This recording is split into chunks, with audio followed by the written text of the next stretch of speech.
झालेला आहे.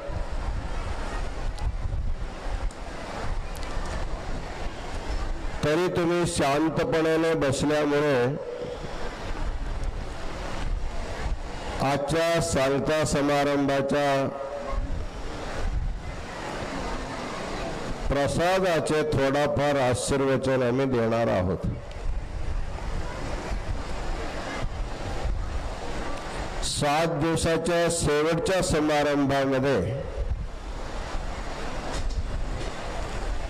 आपले वाईचे महादेव शिवाचार्य महाराज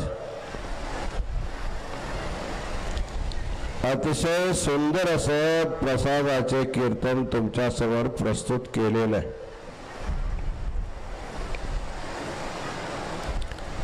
त्यांच्या मधुर ध्वनीबद्दल,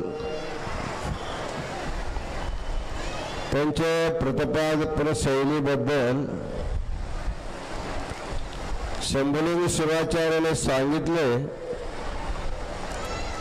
आम्ही महाराष्ट्रातील तुम्ही सर्व लोक ते नेहमी अनुभव करतात. हे दैवी दत्त एक कृपा मानावा लागतो. अतिशय सुंदरने गाऊन कीर्तन करण्याची कला एक आपला शिवाचार्याला प्राप्त झाल्यामुळे सर्वांना आनंद वाटतो. त्यांना अनंत मंगल आशीर्वाद आम्ही प्रदान करीत आहोत. प्राय हा प्रसाद म्हणजे ते शेवट सर्वांना मिळणार असतो. तासभर 2 तासभर पूजा केल्यानंतर शेवट त्याचा फळ म्हणजे पादोदक आणि प्रसाद. प्रसाद स्वीकारल्यानंतर तो पूजा पूर्ण होतो. प्रसाद म्हणजे काय? खाण्यासाठी काय तर आपण देतो त्याला प्रसाद आपण म्हणतो. परंतु गीतामध्ये प्रसादाचे लक्षण सांगितलेलं आहे. प्रसादस्तु प्रसन्नता. मनाची प्रसन्नतेला प्रसाद असं सांगितलेलं आहे. सगळ्यांना कशाची गरज आहे? मनाची प्रसन्नता सर्वांना पाहिजे. जे जे आपण करतो मनाची प्रसन्नतासाठी आपण करत असतो. सत्संगामध्ये भाग घेणं,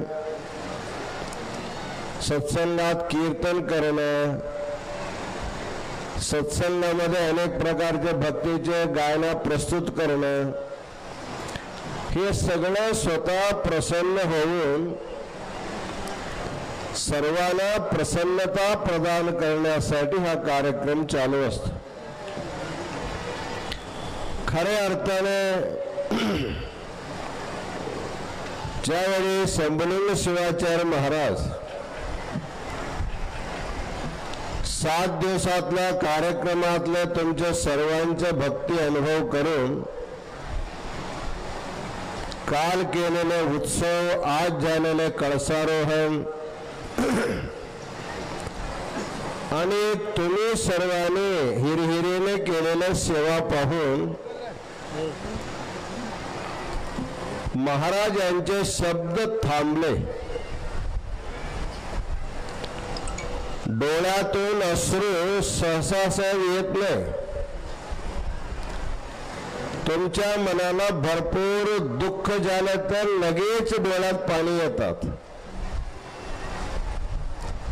तुमच्या मन प्रसन्नताने भरले की लगेच पाणी येतात. आणि त्राटक योगाभ्यास करताना सुद्धा डोळ्यातून पाणी येतं. म्हणून अश्रू 3 प्रकार सांगितलेले आहे. एक आहे दुःखाश्रू, दुसरा आहे आनंदाश्रू, तिसरा आहे योगाश्रू. दुःख झाल्यावर येणारा अश्रू दुःखाश्रू, अतिशय आनंद झाल्यावर येणारा अश्रू आनंदाश्रू, ज्यावेळी तुम्ही डाव्या तळहातावर आपले इष्टलिंग ठेवून त्राटक योगाने निर्निमेष दृष्टीने त्या लिंगाकडे तुम्ही एकटकी बघता, त्यावेळी सुद्धा तुमच्या दोन्ही डोळ्यातून अश्रू निघतात. त्याला दुःखाश्रू नाही, आनंदाश्रू. त्याचं नाव आहे योगाश्रू. ज्यावेळी त्रिपुरासुरांचा संहार करायचा होता, ब्रह्मदेवाकडून त्या त्रिपुराला वरदान मिळालं होता. त्यांचे 3 पुर 3 नगर या आकाशमंडलामध्ये नेहमी फिरत राहायचे. 4 युग संपल्यावर एक क्षणासाठी सगळे पुर एकत्र यायचे. त्या एक क्षणामध्ये त्याला शिवाने जर बाण मारून मारले तर आमचा मृत्यू व्हावा असं त्रिपुराने ब्रह्माकडून वर मागून घेतले होते. एक क्षणात एकत्र येणार आहे तो एक क्षण पाहण्यासाठी शिवाला भरपूर क्षण बसावं लागलं. केव्हा येणार म्हणून त्यांचे 3 दृष्टी बंद न करता निर्निमेष दृष्टीने ज्यावेळी शिव पाहत बसला होता, त्यावेळी त्यांच्या 3 डोळ्यातून अश्रू निघाले, योगाश्रू. ते भूमीवर पडल्यानंतर ते रुद्राक्ष बीज ज्याला असं सांगतात. परंतु ते शिवाचे योगाश्रू झाले. परंतु आज शंभुलिंग शिवाचार्य महाराज या कार्यक्रमाचे वैभव सांगता, भक्तांच्या भक्तीबद्दल सांगता त्यांचे शब्द बंद पडले. डोळ्यातून पाणी येऊ लागला. तो पाणी म्हणजे आनंदाचे अश्रू आहे. म्हणजे महाराज इतकं प्रसन्न झाला, ते प्रसन्नता अभिव्यक्त करण्यासाठी त्यांच्याकडे एकही शब्द नाही राहिला म्हणून डोळ्यातून पाणी निघाले. म्हणजे खऱ्या अर्थाने आज तुम्हा सर्वांना प्रसन्नता झाली, प्रसाद प्राप्त झाला. दुसरी गोष्ट प्रसाद म्हणजे वस्तूला ज्यावेळी आपण देवाला अर्पण करतो त्याचे नाव आहे प्रसाद. एखाद व्यक्ती बाजारात काही केळं खडीसाखर घेऊन गुरुकडे देवाकडे जातो. रस्त्यामध्ये जात असताना ताट एक वस्त्राने झाकलेलं आहे. कोणी त्यांचे मित्र भेटला, विचारला ताटामध्ये काय आहे. त्यावेळी म्हणतो केळा आहे, खडीसाखर आहे. मग कुठे चालला? मी देवाकडे चाललो, गुरुकडे चाललो. हे सगळं कोणाचे आहे? तो म्हणतो माझे आहे. स्वतः पैसा देऊन घेतलेला असतो. तेच केळा खडीसाखर घेऊन ज्यावेळी गुरुकडे जातो अथवा देवासमोर ठेवतो, पुजारी देवाची पूजा करून देवाला नैवेद्य करून थोडा देवासमोर ठेवतो, बाकी उरलेले प्रसाद म्हणून त्याला वापस देतो. तो प्रसाद वापस जात असताना तोच व्यक्ती पुन्हा भेटला. अरे हातामध्ये काय आहे? तो म्हणला प्रसाद आहे. कोणाचा प्रसाद आहे? माझा प्रसाद म्हणत नाही तो. आता तो देवाचा प्रसाद आहे, गुरुचा प्रसाद आहे. जाताना त्या वस्तूवर माझा पण होता. देवाकडे गुरुकडे जाऊन परत येत असताना तो माझा पण गेला, तो प्रसाद झाला.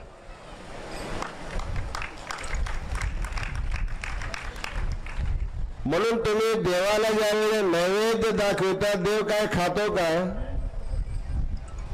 तुम्ही स्वतः म्हणता तुझ्याकडे हात माझ्याकडे भात, तुम्ही स्वतः म्हणता. म्हणजे देवाला आपण वरून वरून हात दाखवितो. कालचे मृष्टान सगळं आपणच खातो. मग देवाला नैवेद्य दाखवायचे काय कारण आहे? जेव जर खात नसेल देवाला नैवेद्य कशाला दाखवायचे?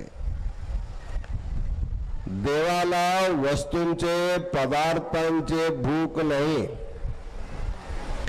देवाला भूक आहे तुमचे भक्तीचे भूक आहे.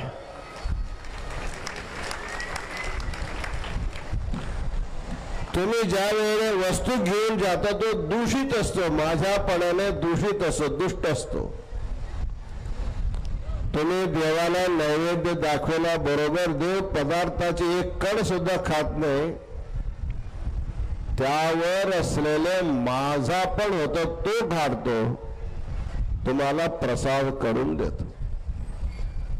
म्हणून प्रत्येक दिवस आपण प्रसाद घेतो. ज्या ज्या वेळी तुम्ही जेवायला बसता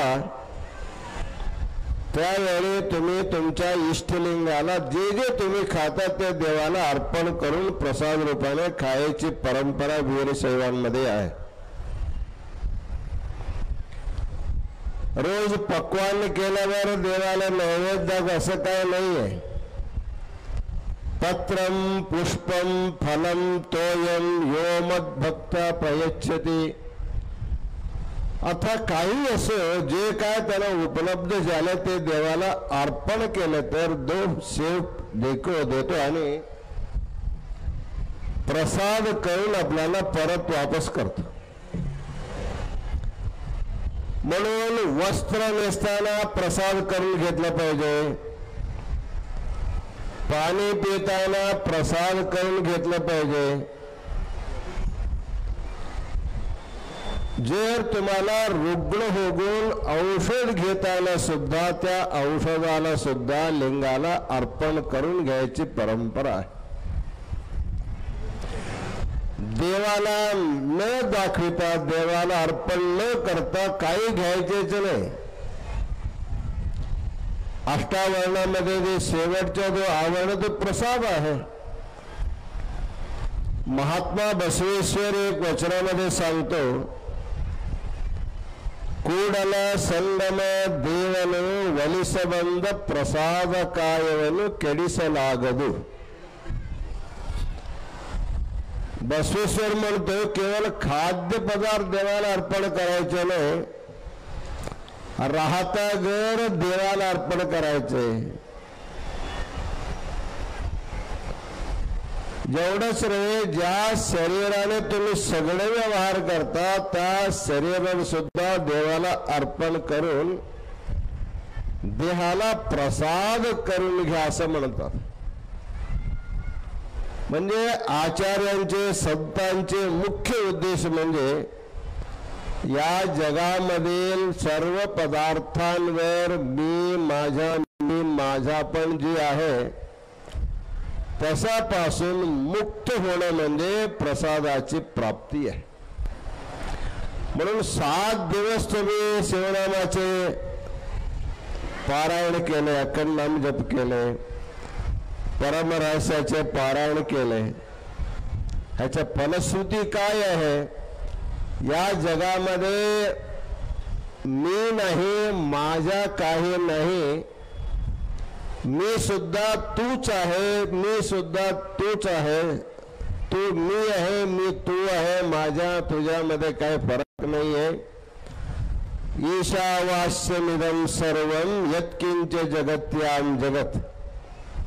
ही सारी सृष्टी ईश्वराची आहे, माझा काही नाही. म्हणून ज्यावेळी तुमच्या मनामध्ये दृढ भावना निर्माण होणार खऱ्या अर्थाने ईश्वराचा प्रसाद तुम्हाला प्राप्त होणार आहे.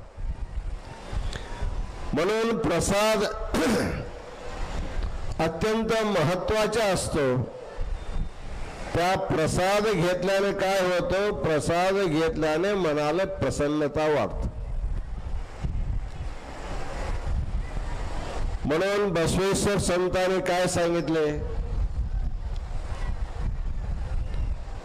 आपल्या जवळ जे धन असतो, आपण म्हणतो आपला आपला म्हणतो, परंतु खऱ्या अर्थानं आपला नसतो. ते धनाला जे असते जे म्हणता तुम्ही, एक असतो स्थावर असते, दुसरा असतो जंगम असते. जे मूळबल आहे ते जंगम असते.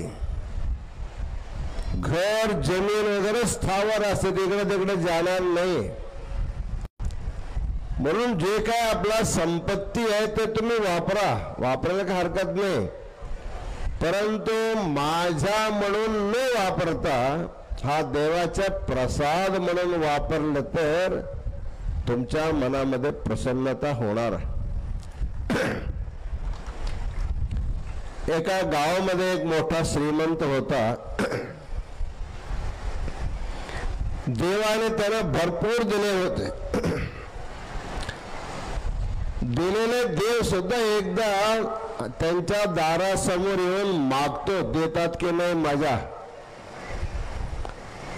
तो इतका कंजूस होता, कोणाला काही देत नव्हता. देवाच्या मनामध्ये विचार आला, एकदा एक लीला करू.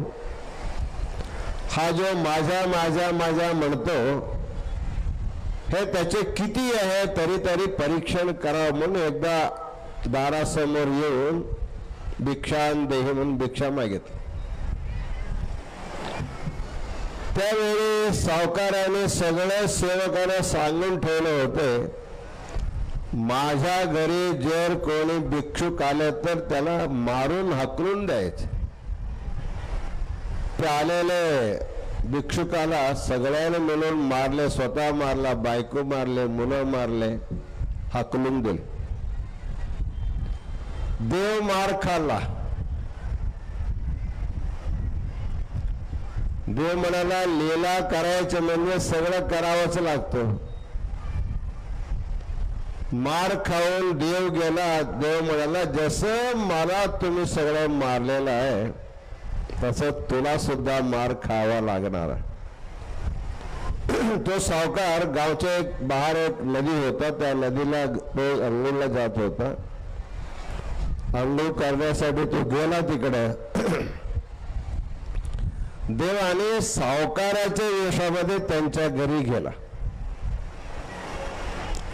घरी गेला, कोणाला माहित नाही. सावकाराने सगळ्यांनी स्वागत केले, परंतु घरी गेल्यानंतर देव जो सावकार झाला होता तो आपल्या सगळ्या सेवकांना सांगितले, बघा रे, आपल्या गावामध्ये एक बहुरूपी आलेला आहे. तो बहुरूपी कसं आहे, ज्याच्या घरी जातो सुबा हुबा तसंच होतो. त्यासाठी माझ्या घरी सुद्धा येण्याची शक्यता आहे, आले तर त्याला हाकलून द्यायचे. हा डुप्लिकेट मालक आत बसला. खरं म्हणजे हेच मूळ मालक आहे. ज्यावेळी तो अंघोळ करून येत होता, सारखा सारखा काही फरक नाही.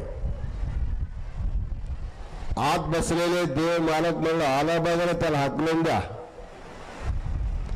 बायको मुलं सगळं हातात काठी घेऊन गेले. इतकं मारले, इतकं मारले. तो म्हणतो, मी घराचे मालक आहे. तू कुठला मालक? मालक आत बसले. तो बहुरूपी आहे म्हणून त्याला मारून मारून हकलून दिले. त्याला काय करता येत नाही. घरातील लोक तुम्हाला ओळखलं तर ठीक आहे, नाही ओळखता मारले तर काय करणार? शिवा संबोलिंग शिवाचार्यांच्या मठाकडे यावं लागतं. मग तो मार खाऊन पश्चाताप झाला, मला काय झाला, काय पाप केलं, माझे लोक मला मारले. तो नदीकाठी एक महादेवाचं मंदिर होता, तिथे जाऊन बसला. भूक लागले तर नदीचे पाणी देवावर घालायचं तर प्रसाद म्हणून प्यायचे. 1 दिवस 2 दिवस 3 दिवस पाणी पिऊन राहिला. घरी यायला तर धैर्यच नाही. तरी तो काय केला, माझ्यावर अन्याय झालेला आहे, गावचे मुखियाला आपण जाऊन सांगू म्हणून तो मुख्याकडे गेला. मुख्याचे त्यांची ओळखच होता. बघा सावकार, माझ्या घरामध्ये माझ्यासारखं कोणीतरी शिरलेलं आहे, माझ्या घरचे लोक मला ओळखत नाही, काय तर करा तुम्ही, समजूत घडून मला घरी पाठवा. सावकार दोघांना बोलावले.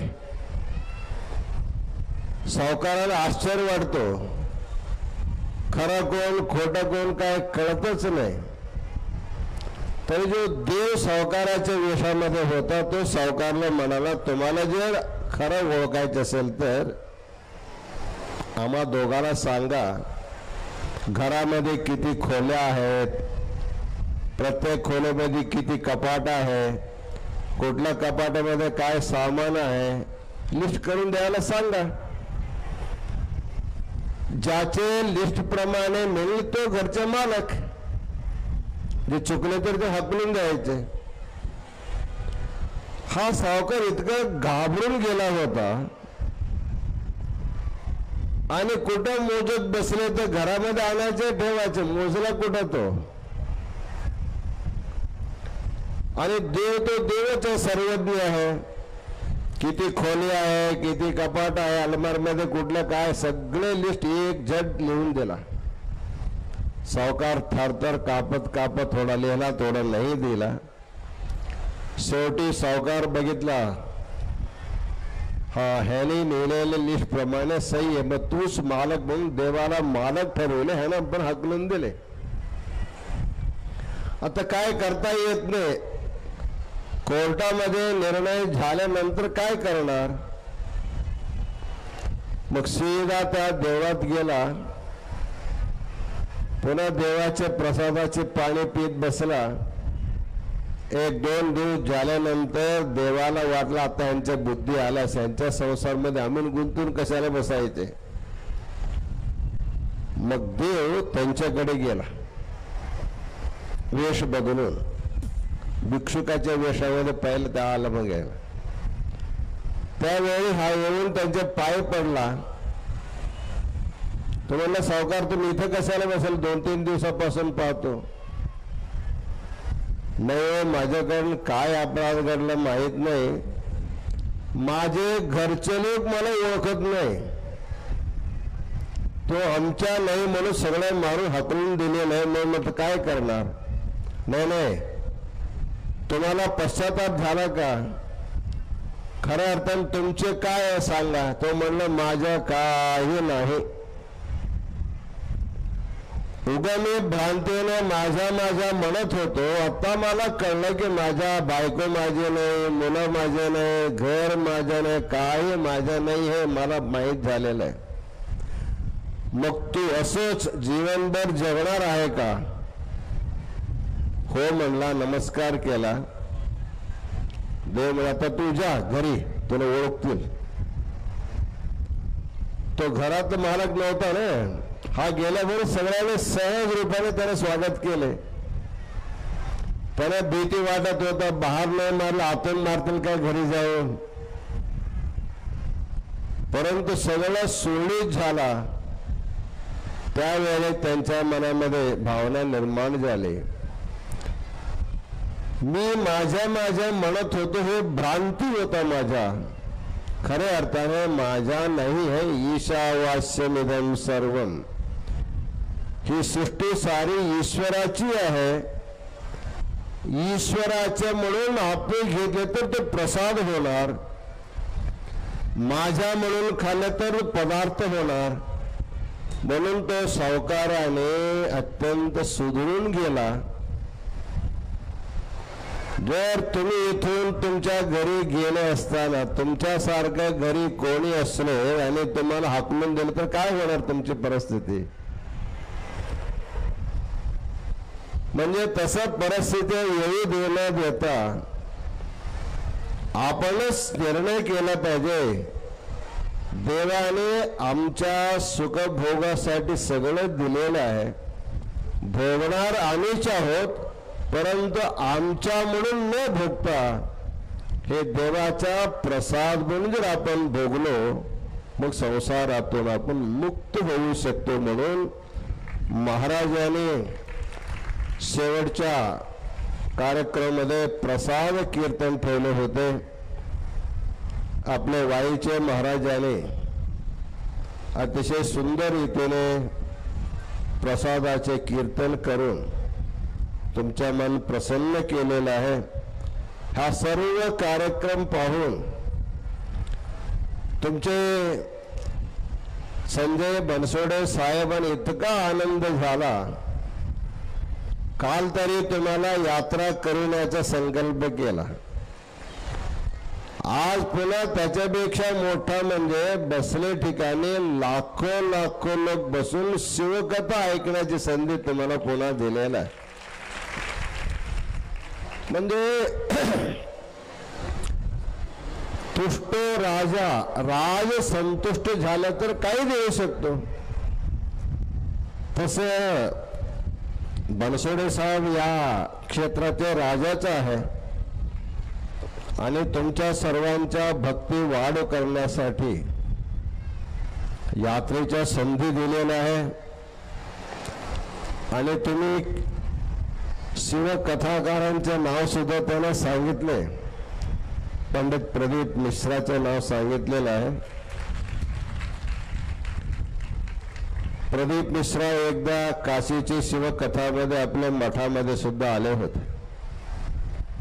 एकदा महाराष्ट्रामध्ये त्यांनी शिवकथा करत असताना वीरशैव धर्माबद्दल वीरशैव भक्तांनी पूजा करत असलेल्या इष्टलिंगाबद्दल इतकं सुंदर त्यांनी व्याख्यान दिला होता.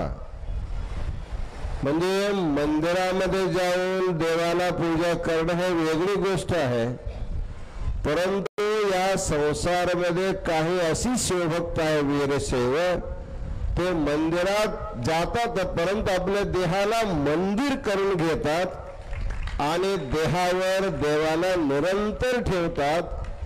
अशा शिवभक्ताला त्यांनी व्यासपीठातून साष्टांग घातला होता, नमस्कार केला होता. म्हणजे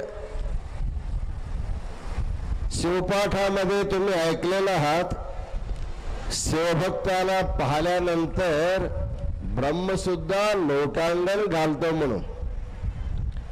तसे शिवभक्ताने शिवभक्तीची महिमा इतकी एवढी आहे, तथापि वीरशैवांच्या इष्टलिंग जी भक्ती आहे तो सर्वात श्रेष्ठ भक्ती आहे. वीरशैव सदृशम मतमस्ती जगत्रये. या जगामध्ये शिवभक्ती करणारे भरपूर लोक आहे, परंतु तुम्हाला वीरशैव काय म्हणतात? भक्तीमध्ये तुमच्यासारखा वीर दुसरा कोणी नाही. देवाऱ्यावर देव ठेवणं वेगळी गोष्ट आहे. मंदिरामध्ये जाऊन देवपूजा करणं सोपं आहे, परंतु 24 तास देवाला सोबत ठेवणं म्हणजे सोपा काम नाही.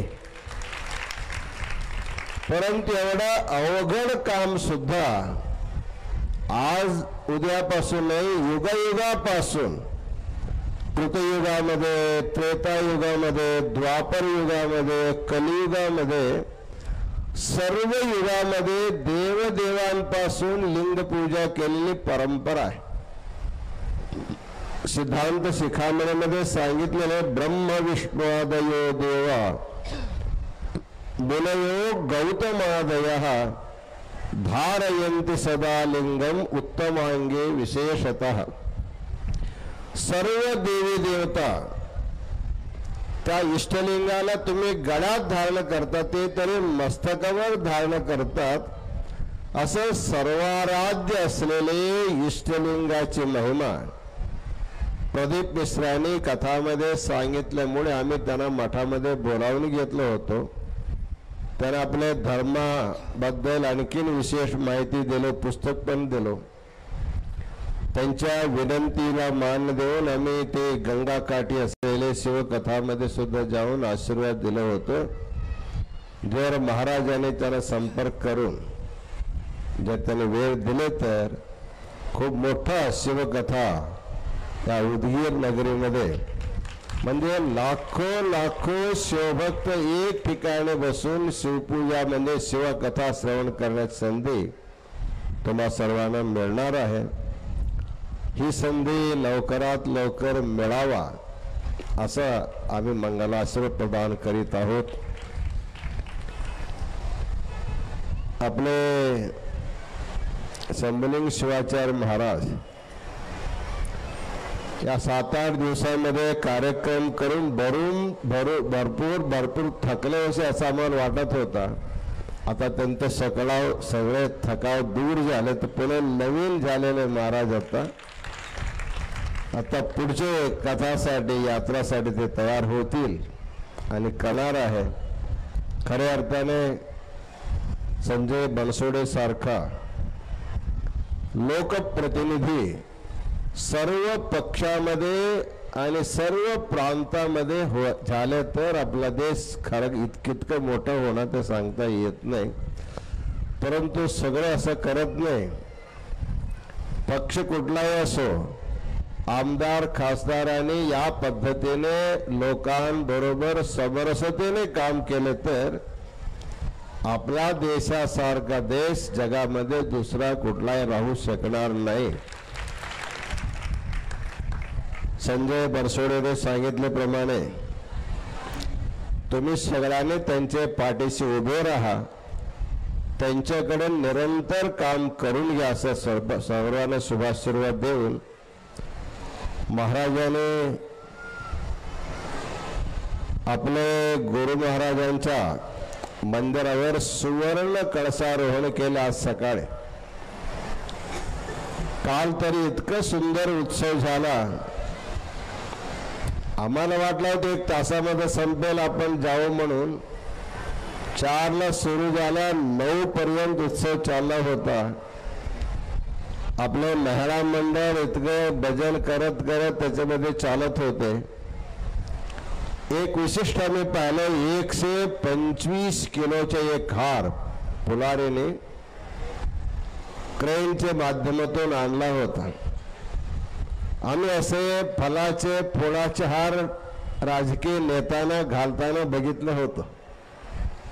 परंतु हे पाहून आम्ही महाराजांना सांगितलं, महाराज तुम्ही जावा पुढे. 125 किलोचे हार तुमच्या गाडात घ्या, भक्तांचे हार, आणि 125 वर्ष तुम्ही जीवित राहा असा त्याने आम्ही आशीर्वाद दिला. खऱ्या अर्थाने निरंतर असं समाजाचे धार्मिक कार्य करणाऱ्यांना देवाने मृत्यूच देऊ नये.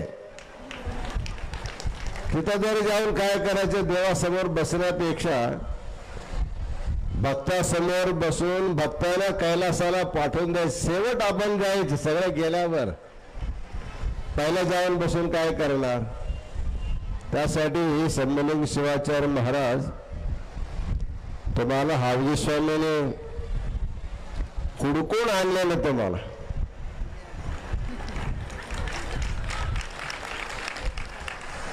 कसं काय त्याला माहीत झालं माहीत नाही, परंतु ते त्रिकाल ज्ञान असल्यामुळे माझ्या गादीचा वैभव वाढवणारा वटू कुठं बसले, पडसावळी कुठं, तिथे एक लहान गाव, परंतु तिथं दृष्टी घालून त्याने ओढून आणले आणि सर्व जगद्गुरूने एकमताने आशीर्वाद देण्यासाठी संधी त्याने दिले.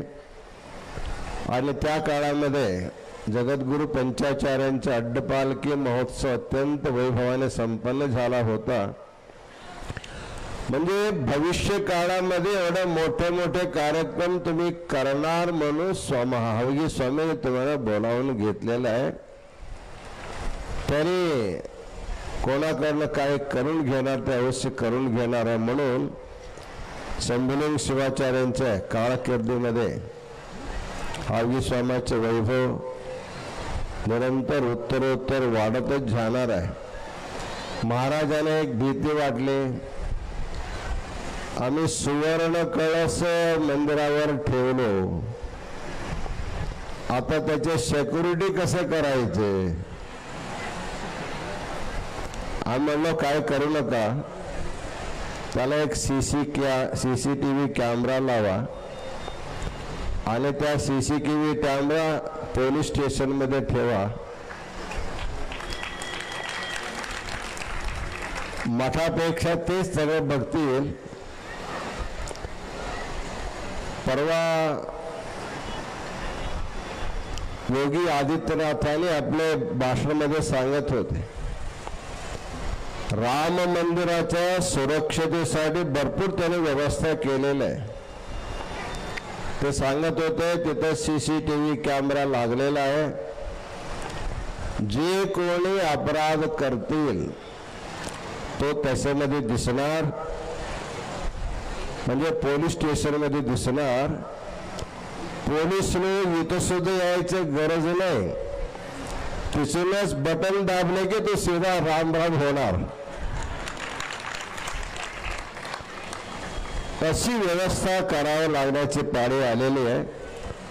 परंतु उदगीर परिसरातील भक्तांनी स्वतः दिलेले दानाचे जो सुवर्ण कळस तुम्ही दिलेले दान आहे, म्हणजे तुम्ही वापस घेणार कसं? त्यासाठी तसं प्रसंग उदगीरमध्ये येणार नाहीये. तुम्ही दिलेल्याची रक्षा तुम्हीच करायचे. आणि सगळ्यांना हावगी स्वामींनी सद्बुद्धी द्यावा, सदृष्टी द्यावा. त्या सुवर्ण कळसाला दर दिवस जरी मंदिरामध्ये जाता नाही आला, येता जाता बाहेरून जर तुम्ही दृष्टीने सुवर्ण कळसाचे दर्शन घेतले तर तुमच्या घरामध्ये सोनं कमी पडणार नाही, एवढं सोनं तुम्हाला मिळणार आहे. तुम्ही 1 तोळा दिलं तर 1000 तोळा देतो. तुम्हाला 2 हात आहे, देवाला 1000 हात आहे. त्यासाठी त्या सुवर्ण कळसाचे भक्तीने दर्शन घ्या, म्हणजे तुम्हाला लौकिक वैभव सुद्धा मिळणार आहे. सर्वात श्रेष्ठ म्हणजे ज्ञान कळस. ज्या ज्ञानाने नाही ज्ञानेन सदृशम पवित्रमिह विद्यते. या जगामध्ये ज्ञानासारखं पवित्र दुसरं काही नाही आहे. असं ज्ञानाची संधी वारंवार तुम्हाला मिळत आहे. कोणीतरी म्हणत होते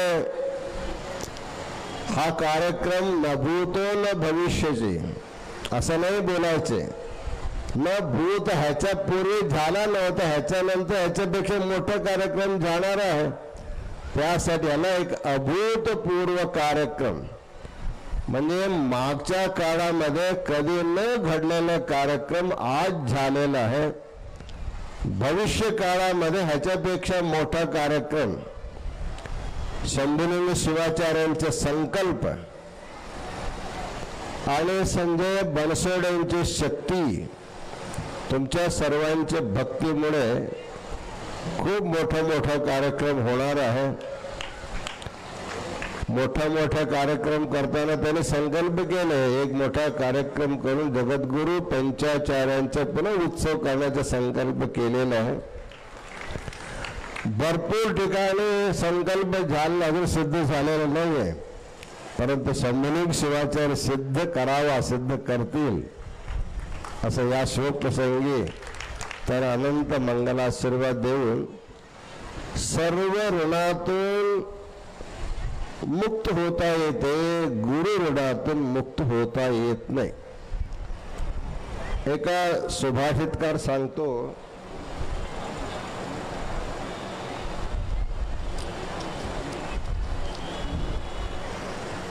एकमेवाक्षरं यस्तु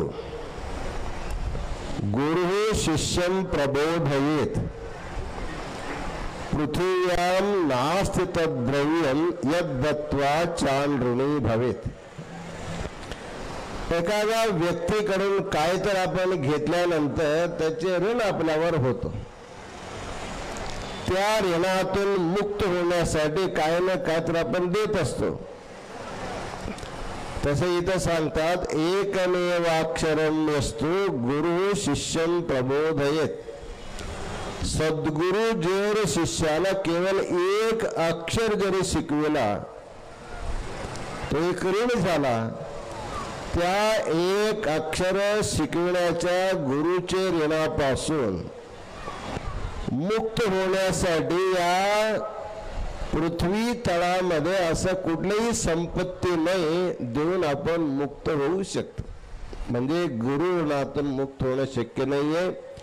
तरी परंतु ज्याला जेवढं शक्य आहे त्याने मन धनाने आपले शंभरी शिवाचार ज्या ज्या वेळी कार्यक्रम करतील त्या वेळी तुम्ही सडळ हाताने प्रसन्न मनाने तुम्ही द्या. तुम्ही दिलेले वापस तुम्हालाच देणार महाराज. स्वतः जेवण काय करणार आहे. जसं नदीमध्ये पाणी घेतो आपण, सूर्य अर्घ्य देता नदीमध्येच देतो. तुम्ही दिलेलं सगळं घेतो आणि तुम्हालाच अर्पण करतो. असं तुमच्या घेऊन तुम्हाला अर्पण करणारे समाजातून प्रेम करणारे महाराजांना आणि महाराजांचे सर्व संकल्प सिद्धीला कटिबद्ध असलेले या कार्यक्रमाचे स्वागताध्यक्ष संजय बनसोडे साहेबांना, निटोरे सावकारांना आणि या कार्यक्रमामध्ये 7 दिवसामध्ये निरंतर येऊन शिवाचार्यांच्या कार्यक्रमात भाग घेतलेल्या सर्व शिवाचार्यांना, कीर्तनकारांना, तुम्हा सर्वांना पुनश्च एकदा मंगलाशीर्वाद देऊन ज्यावेळी तुम्ही यात्रासाठी काठशेला येणार आहे आम्हाला सुद्धा अगोदरच कळवा, नाही तर आम्ही इकडे तिकडे राहणार. आम्हाला सुद्धा आनंद वाटतो इथं बघितलेल्या तुम्हा सर्वांना. ज्यावेळी तुम्ही काशीमध्ये येता जसं तुम्ही आमचे स्वागत केलं आम्ही तुमचे स्वागत अवश्य करू, तुम्हाला आशीर्वाद देऊ असा या शुभप्रसंगी सांगून या अतिशय भव्य दिव्य कार्यक्रम केलेले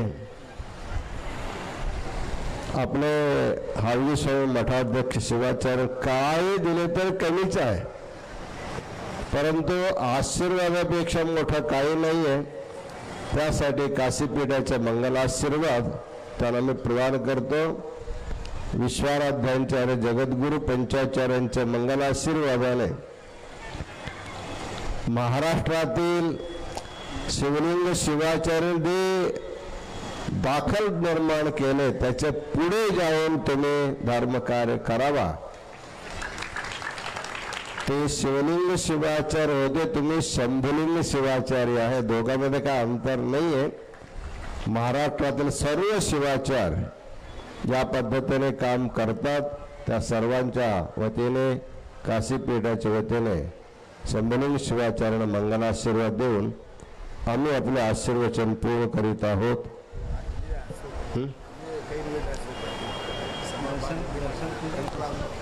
ಮಾಡೋ ಮಾಡಲಿ ಹೋಗೋರು ಅಲ್ಲಿ ಬೇಕು.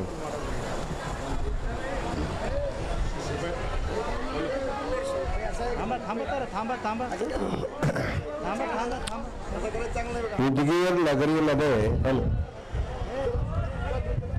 महास्वामीजी 4 दिवसापासून आहे. सगळ्यांच्या घरी सुद्धा लाईन लागलेला, इथं आले तरी सुद्धा लाईनच आहे. आम्हाला वाटतं 4 दिवसामध्ये तुम्हाला तृप्ती झालीच नाहीये, तरी पुन्हा केव्हा तरी जास्त दिवस तुम्हाला जेवू असा विचार सांगून महाराजांना मंगलाश्रय प्रदान करीत आहोत. दर्शनासाठी जर आले तर महाराज बसतील, परंतु तुम्हाला कंट्रोल करणं सगळं अवघड होतील. आता महाराज कसं सांगतील तसं होतील. सर्वांना इथूनच आम्ही मंगलाश्रय प्रदान करीत आहोत. ओम शांति शांति शांति. श्रीमद जगद्गुरु पंचाचार्य महाराज की जय. हावजी स्वामी मठाचे पुजारी यानंतर या ठिकाणी महास्वामीजी आपल्या मठाचे मठाधीश डॉक्टर शंभुलिंग शिवाचार्य महाराजांना आशीर्वाद देत आहेत. सर्वांनी हात जोडून त्या ठिकाणावरच नमस्कार करायचा आहे. म्हणा श्रीमद जगद्गुरु पंचाचार्य महाराज की, सद्गुरु हावजी स्वामी महाराज की, सद्गुरु डॉक्टर शंभुलिंग शिवाचार्य महाराज की. हावजी स्वामी मठाचे पुजारी हावजी प्रसाद यांनी आशीर्वाद घ्यायचा आहे. मल्लया हिरेमठ स्टेजवर येऊ नका, थोडं सर का सर